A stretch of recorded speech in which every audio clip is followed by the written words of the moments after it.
ایک دن سلطان محمود غزنوی معمول سے دربار میں بیٹھا ہوا تھا۔ وزراء اور امراء دست بستہ حاضر تھے۔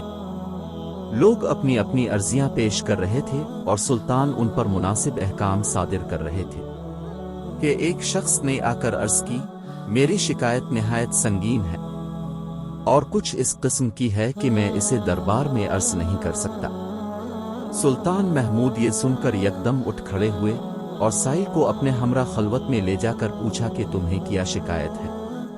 سائل نے عرض کی کہ ایک عرصے سے بندگان عالی کے بھانجے نے یہ طریقہ اختیار کر رکھا ہے کہ وہ مسلح ہو کر میرے مکان پر آتا ہے اور مجھے مار پیٹ کر باہر نکال دیتا ہے اور خود میرے گھر میں شب بھر داد عیش دیتا ہے۔ غزنی کی کوئی عدالت ایسی نہیں جس میں میں نے اس ظلم کی فریاد نہ کی ہو، لیکن کہیں سے انصاف نہیں ملا۔ جب میں ہر طرف سے مایوس ہو گیا تو آج مجبور ہو کر جہاں پناہ کی بارگاہ عالیہ میں انصاف کے لیے حاضر ہوا ہوں اور شہنشاہ کی انصاف پروری اور فریاد رسی اور رعایا سے بے پناہ شفقت پر بھروسہ کر کے میں نے اپنا حال عرض کر دیا ہے۔ اگر آپ نے میرے حال پر رحم فرما کر انصاف کیا تو بہتر ہے، ورنہ اس معاملے کو میں اللہ کے سپرد کر کے اس کے فیصلہ کا انتظار کروں گا۔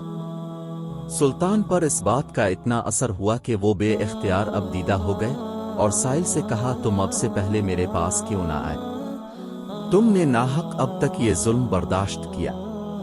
سائل نے عرض کیا، میں عرصے سے اس کوشش میں لگا ہوا تھا کہ کسی طرح بارگاہ سلطانی تک پہنچ جاؤں، مگر دربانوں اور چوکیداروں نے کامیاب نہ ہونے دیا۔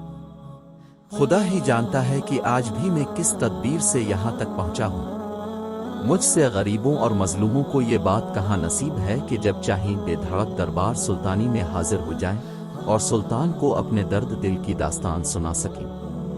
سلطان نے سائل کو اطمینان اور دلاسا دے کر تاکید کی کہ اس ملاقات اور گفتگو کا کسی سے ذکر نہ کرنا، اور جس وقت بھی وہ شخص تمہارے گھر آئے اسی وقت مجھے اس کی اطلاع کر دینا۔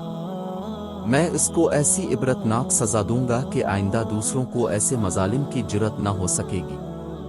سائل نے عرض کیا کہ مجھ جیسے بے یار و مددگار کے لیے یہ کیوں کر ممکن ہو سکے گا کہ جب چاہوں بلا کسی مزاحمت کے خدمت سلطانی میں حاضر ہو جاؤں اور آپ کو مطلع کر دوں۔ سلطان نے یہ سن کر درباریوں کو طلب کیا اور سائل کو اس سے روشناس کرا کر حکم دیا کہ یہ شخص جس وقت بھی آئے ہمارے پاس پہنچا دیا جائے اور کسی طرح کی مزاحمت نہ کرے۔ 2 راتیں گزر گئی مگر سائل نہ آیا۔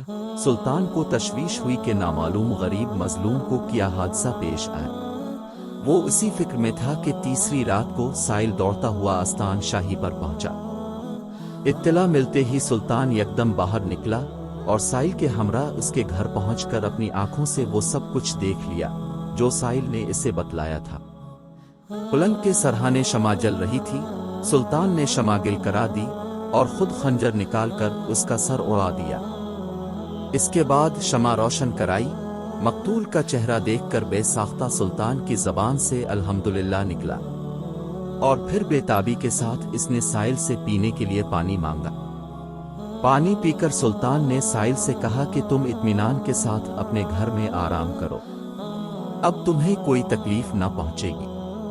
میری وجہ سے اب تک تم پر جو مظالم ہوئے خدا کے لیے انہیں معاف کر دو۔